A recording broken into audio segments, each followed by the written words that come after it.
All right, guys, we are back from the break. I hope you got some food, got a quick little blood pumping in your body. Let's get into the last session of today, which is going to be the natural reactions starting on page 229. This should last just about an hour, just maybe a little bit less, 55 minutes to an hour. And at that point, we will be taking a break. You will be able to stay in the room. We'll have the question and answer session start at 12:30 p.m. New York time, Eastern Standard Time. So we'll have about a 20-minute break or so in between the end of the session and the Q&A beginning. You can email questions to bob@minervini.com, and we'll get started with the Q&A with Mark and Mark upon that after taking a break. But let's get started with natural reactions, page 229.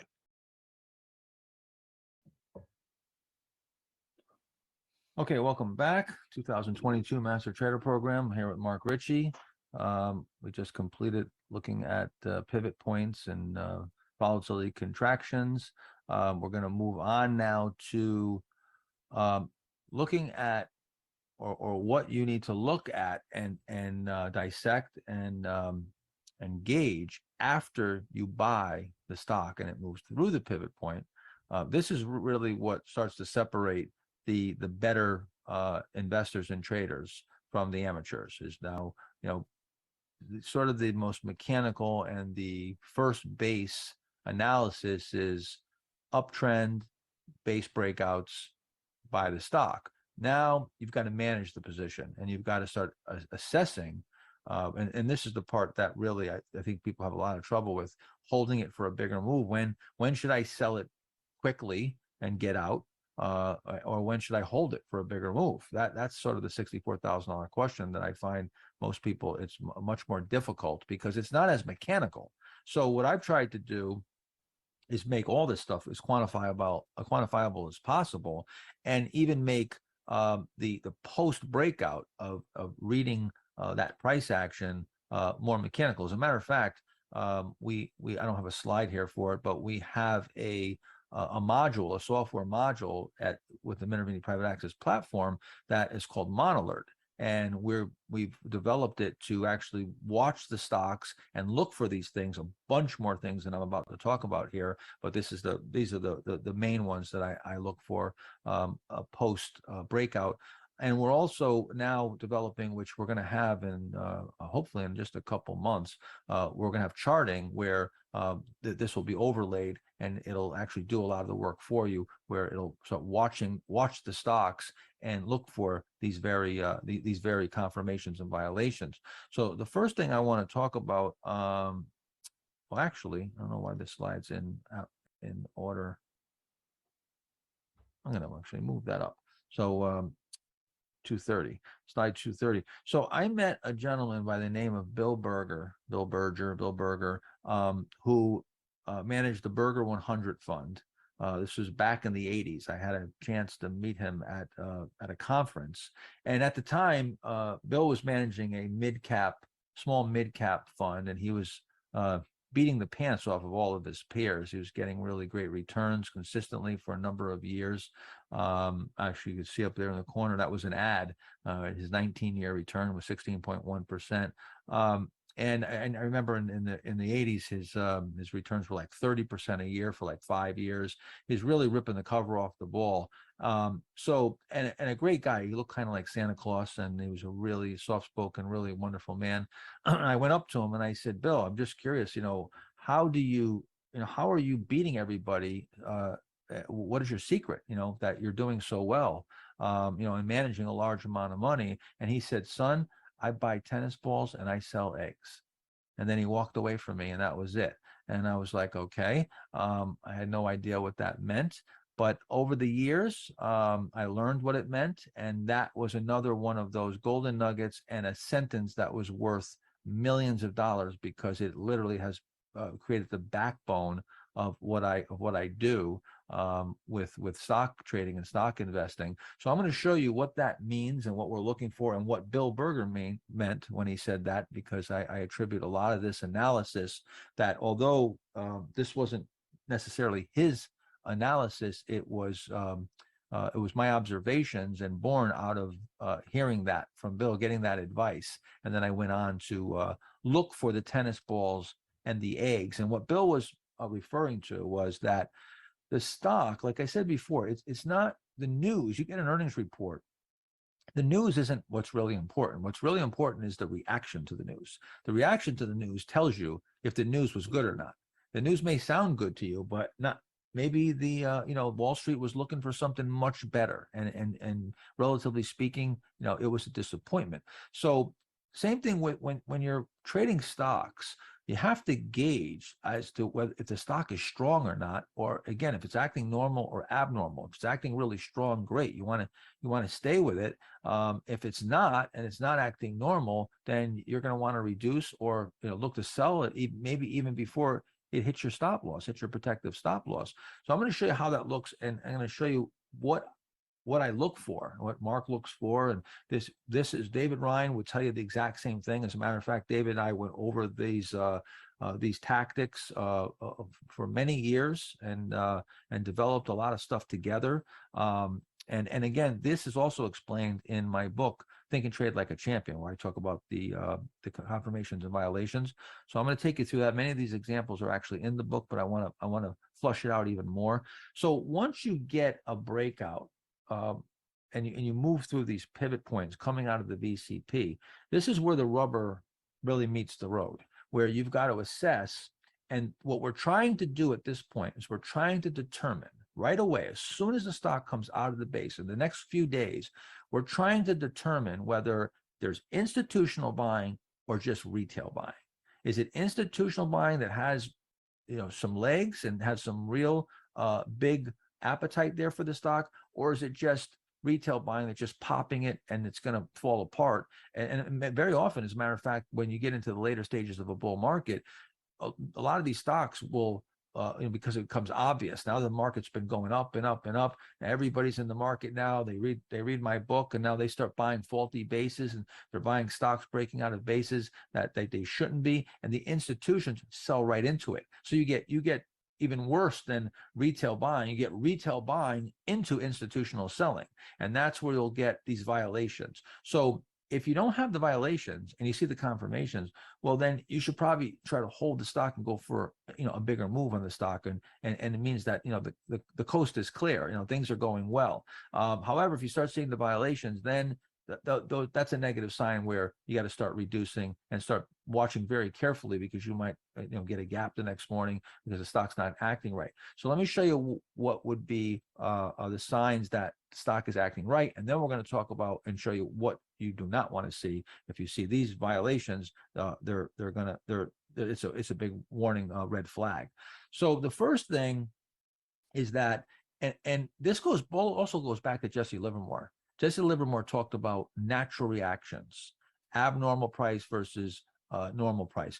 A natural reaction it goes right to the heart of what Bill Berger said, is that when you have a stock, it breaks out, it's going to pull back inevitably. Sometimes it pulls back right away. It goes up for a couple of days, comes right back. About 50% of your stocks will come back and undercut the breakout and undercut your purchase price. You'll be at a little bit of a loss. It's at that point, what happens there? Does the stock come bouncing right back like a tennis ball, or does it just stay down there and splat like an egg? If you dropped an egg on the floor, it doesn't bounce, right? So that's what Bill Berger was talking about. So assessing the post action after a breakout is almost more important than even the breakout itself, because this is where you really, like I said, the rubber meets the road. Now, the first thing you're going to look for is to see, are there multiple days of rally? Like if there's really an appetite for the stock, you're usually going to see 2 out of 3, 3 out of 4 days up right off the hop. You're going to the up days are going to outweigh the down days, and you might get a couple days in a row. Like for instance, right here, you'll see a couple days up here. This is of course Lululemon. This is where I was buying it, nice and tight right here. 1, 2 days up. Now this doesn't take right off, but it comes back here, drifts back. It comes right back to the top of the breakout, and then look how quickly it's right back into new high ground. And then you get 1, 2, 3, 4, 5 days in a row. That's tennis ball action. That's really nice tennis ball action. Then here you move sideways a little bit. You have just one day where it comes down here, pulls back a little bit within a few days, back into new high ground, and bang, just off to the big gap up, huge tennis ball action. That's a stock that's acting right. Okay. Now, at some point, it starts to get ahead of itself and gets extended. You're at a nice profit. You're gonna start selling into that. But right now, when it first breaks out, when you first start seeing this, and you get that first one or two pullbacks, if you can get that tennis ball action, that's a stock you want to entertain to hold for a bigger move. Mark, again, you've become very good at this. You're not quick. You're not one of those people who just short-term trade and you're scalping. You're a true swing trader that trades for relatively large moves. In this day and age, people, anything over a day or two nowadays seems like it's a big holding period with all these machine guns in everybody's hands with brokerage firm accounts right on your cell phone. So again, do you have any general rules as far as looking for this tennis ball action? Well, and in this case, I remember this very well, actually, Lululemon, that first natural reaction was even the market, I believe, was weak those 4 or 5 days, and it just pulled the stock back to the breakout, which is, again, that's usually a good sign where the stock is able to hold up. And then the minute the pressure in the market comes off, it's in new high ground. It looks like 2 or 3 days. And then, generally as a rule, this is something Mylar does really well, but where I was always used to do is just counting, how many up days versus, or how many good closes versus bad closes after the breakout. And then watching the volume as well, and we'll get into the MVP criteria, I'm sure. But yeah, those would be some of the first things I'm looking for. I want to see a majority of good closes. Right, good closes, number of days up versus down, and here's a nuance that very few people observe and use. So you see how many days it took for the stock to come down here? I guess it's one, 2, 3, 4, 5. It's like 6 days, right? It drifts back very, very slowly and comes down for 6 days. But look how many days it takes for it to get back into the high ground. 1, 2, 3. See, so it comes down begrudgingly and then rips higher. That's Same tennis thing. ball. Yes, tennis ball, right? So you want to see less days to recover than it takes to pull back. That's not a hard fast rule. I mean, it might not play out that way, but most of the time that's how it plays out. You'll get a number of days. Even here, you see, you get 1, 2, 3, 4, 5, 6, 7 days. 1, 2, 3, 4 days. Well, it's actually 2 days later. You're in new high ground again, but it's 4 days later. You're way higher and you come ripping on a gap. Let's look at it. Here is Netflix. Okay. Again, is the train coming in on schedule? Once you have this reference point, you have this breakout point, you start to know what should happen. If they're supply, just let's use logic here. Okay, we've done our homework. We've got a VCP. The volume's real low. The price is real tight. It's gone through all these iterations. The towel's been rung a bunch of times. There's supposedly no supply. It's in an uptrend. There's big demand coming off the lows of the base. So there's demand and there's no supply. Well, that stock should be moving. That stock should move and it should hold up if there truly is demand with no supply. Well, this train's coming right in on schedule. This is Netflix, right? I'm buying it right here. It moves up. Now look, again, 1, 2, 3, 4, 5 days pullback.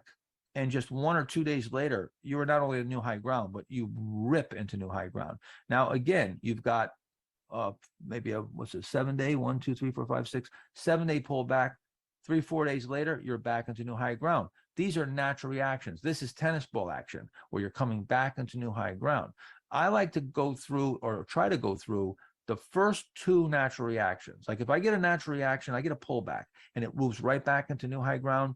I want to try to make it through another. I want to give the stock a chance to pull back another time and see if I get another tennis ball action, because a lot of times on the second or third one, it'll rip. The momentum comes in and it really starts to move up even faster. So I'll try to give it that amount of time. Once I get through a couple, and I'll show you this in just a second. Once I get through a couple pullbacks and 2, 3 natural reactions, now you get a decent profit and profit taking starts coming in. The shorter term profit taking comes in, and now you usually have to have a bigger decline. And I myself don't generally want to sit through that, but if you're playing for a bigger move, you'll have to. Let's look again. We're looking at some of these stocks, some of the same names that we looked at before, building upon the uptrend, the base, the breakout, and now we're looking post breakout on the same names to live through now what happened once they started moving out of those bases. So again, here we come out of that nice base, right?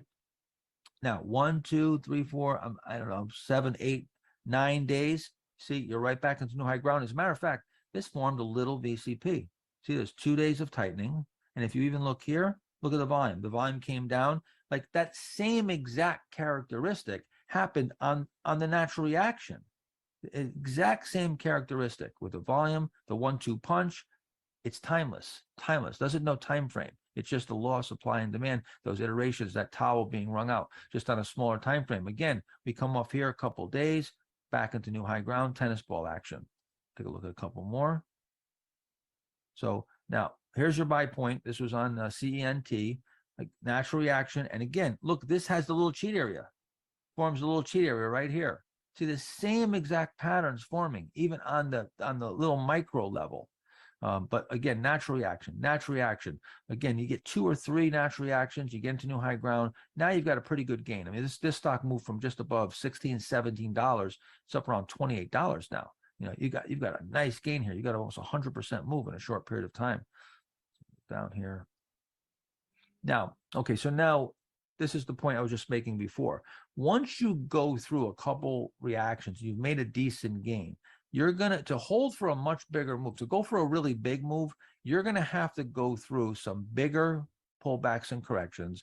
And usually you're gonna shake out a low, like an important low. You'll come down. This is a weekly now too, so this is a lot more time. This is 1, 2, 3, 4, 5, 6, 7, 8, 9, 10. I don't know. This is like almost like 15 weeks, 12 or 15 weeks. So now you go through a longer period of digestion, and you undercut the low and see, but then it comes ripping back, right? Same thing here. You undercut the low, right? Then it comes back, tennis ball action. So the first move is nice and efficient. Then the volatility is going to start coming in because you're going to get profit taken.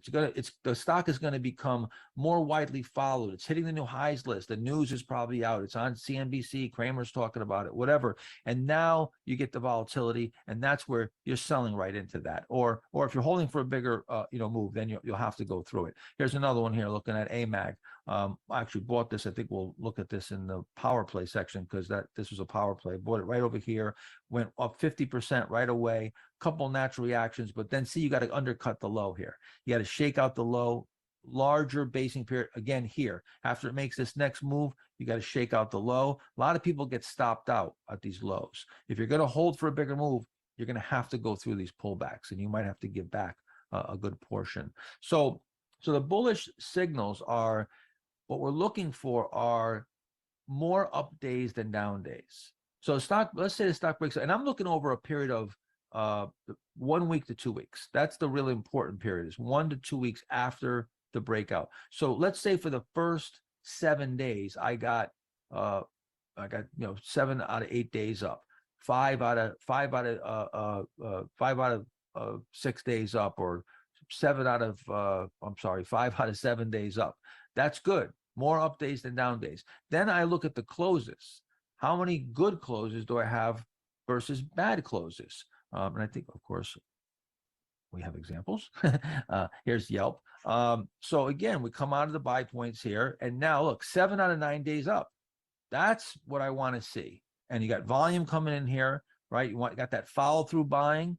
That's a good sign. That's a good sign. That means that's a stock that you probably want to try to hold. That's showing there's some institutional footprints there. The stock is acting right. That's a stock that you want to hold. All right. Looking for after the stock corrects, how quickly does it recover? Is it coming ripping back? That's a great sign. That's a great sign. If it drifted back slowly, then comes ripping back. Am I getting that follow through buying right after it breaks out? Am I getting maybe even get a day or two of pullback? But you want to see that follow through buying, because institutions build positions. Okay, and Mark, maybe you could even talk about this, because you started off with the first your account was, I think, 25,000 or 50,000, then you worked it up to 100 grand, and now you trade tens of millions of dollars. A big difference, right, between trading putting 25,000 to work and tens of millions. So imagine an institution that manages $8 billion and has to take a position and probably taking, percentage wise, much smaller positions than we would take, but take huge positions. They're buying hundreds of thousands of shares, if not millions of shares. So they got to buy over a number of days. So when they take a position, and this is just one institution, one key institution can move a stock dramatically. And if it's a company that's really got great earnings, a great product, you're going to get a whole bunch of investors that are going to want to own that name. And they're in there slashing and burning. And that's what creates that big move and that persistent buying. Those are the footprints of institutions versus retail, which you'll get a pop and then it just come back. That's what we saw in 2021. I called it the pop and drop market, where you didn't get more than 2-3 days where it came out and then come crashing in. And isn't it funny how right after that, we had this big bear market where all these stocks imploded because the institutions were selling into the retail buying. And, That's right. They were selling ahead of time. They were selling that, and you're absolutely right. I was just going to add that, again, this is the power, of how you have the advantage over them. But think of it in the context of everything we've sort of put together for you to now. We're looking for these spots where, using the towel analogy, the towel's been wrung out and there's not a lot of supply, in these tight areas. Well, it doesn't take much buying. So any institutional buying, you're grabbing shares ahead of them, or, and they are, propelling you forward if you've done the analysis properly. And to Mark's point, one decent sized institution, I remember David Ryan explaining this, in some of the early days for me, they can move the stock because they might be buying it.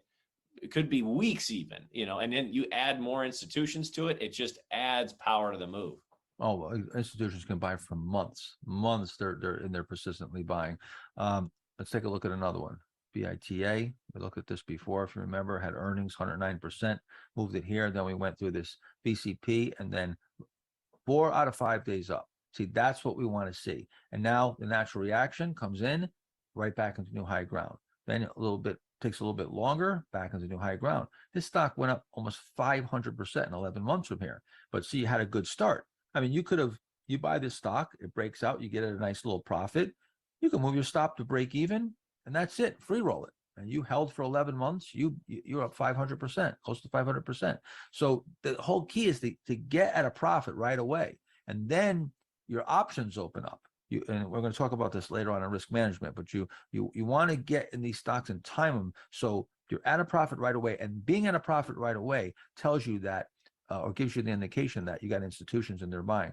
Again, here, I'm buying right here. The volume comes in nice, and these follow through days, 1, 2, you get 2 days up, 1 day of pause, another 3 out of 4 days up. You see the 3 days up, big volume. The 1 day that was tight in the range, volume comes down. The same type of contrast is happening.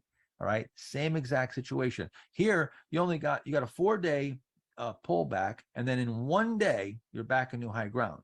Then here you get a sharp 1-day pullback, but again you're back in new high ground. Then you go through another little mini VCP. Perfect, absolutely perfect. Bang, right into new high ground. It was a 6-day natural reaction. This is just marching along here perfectly. Everything's acting normal. That's what you have to get to the point where you can ascertain what's normal and what's abnormal.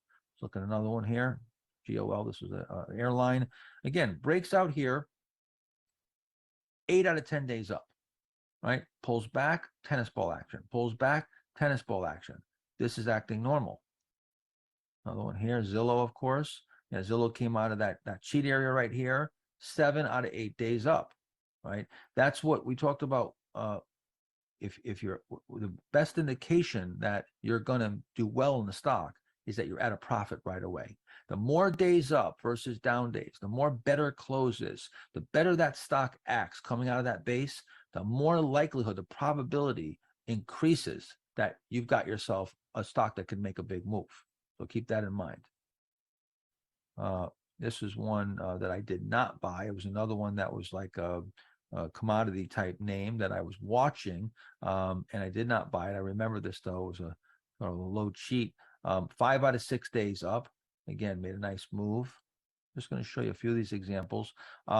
So this was getting into what we've retermed, or David Ryan and I in previous Master Trader program retermed the MVP indicator or MVP analysis. I don't know. Do you want to talk about this, Mark? You're Sure. Yeah, I remember this very well when I learned it from David, because just a quick story. We were sharing, this was, I think, I don't know, early Master Trader program. And Mark had said, why don't you come share a few examples that you learned? And one of the first questions, I shared some stock that had broken out and done well, and I took a quick profit. And David said, Mark, did you realize that met my MVP criteria? And I said, well, I don't know the criteria. Would you teach it to me? So I don't, because he was asking, why would you sell all of your position when you had such great, it was acting so well. it was acting so well. He said you were up 12 of 15 days. And the stock had moved 20% or more with elevated volume. And so I literally have this on in that rectangle I have in my own handwriting in that year's Master Trader program, basically saying if a stock is up 12 of 15 days on I think at the time he told me 25% or more increase in volume. But the idea being there's an elevated volume as well as an elevated price. So if the stock's up 12 to 15 days, but it's only up 8%, that's not showing the institutional firepower. And what David had said, he just said, Mark, these are the ones you want to give the benefit of the doubt to. That is, and that goes all the way back to his days at O'Neill, correct, Mark, where they basically looked at tons and tons of historical examples of this was the early evidence of institutions putting on positions. Yeah, David was, they were noticing that there was a lot of stocks that took off and got extended in price, and they look like, they might be even sells because they moved up so fast. It looked like it was unsustainable. But the sheer power of it, when he went back, he realized that when there was 12 of 15 days or greater up, and a 20% move in that period, which is a short period of time, only 15 days, and the volume was increased during that period by about 20% or greater, that those stocks tended to be the big winners and went on to make bigger moves. Like those were stocks that you wanted to hold longer. You wanted to give them the benefit of the doubt because the strength begot strength. So we retermed this. It was actually, they called it ants for when David was with O'Neill. We returned it. David actually returned it. I said, let's come up with a name for this. And he said, let's call it the MVP indicator. I can't remember. He'd have to tell why, the most valuable player or whatever. But anyway, so this Google met this criteria. It met all the criteria that I'm talking about. You had 7 days in a row. So it comes through that low cheat. And it was so strong that it never formed any type of additional pivot. It just moved up 7 days in a row. You just kept getting tennis ball action, very, very shallow pullbacks. And if you count forward here, you can see that it met that 20% in 12 out of 15 days. And of course, Google went on to be Google, and it was a great stock, right? So now this also, you could use the same analysis on weekly charts, just like we said earlier. When we get into looking at the charts, whether it's the price patterns, the 1-2 volume drying up, volume expanding, the contrast in volume, the 1-2 punch, any of this analysis, it could be done on any time frame. And you can also use the weekly charts. And in this case, you would look for more up weeks than down weeks. If you were longer term, if you're more of an investor and you're using the longer term charts, you can still use the same analysis, still breakouts from bases. As a matter of fact, I always consult a weekly chart.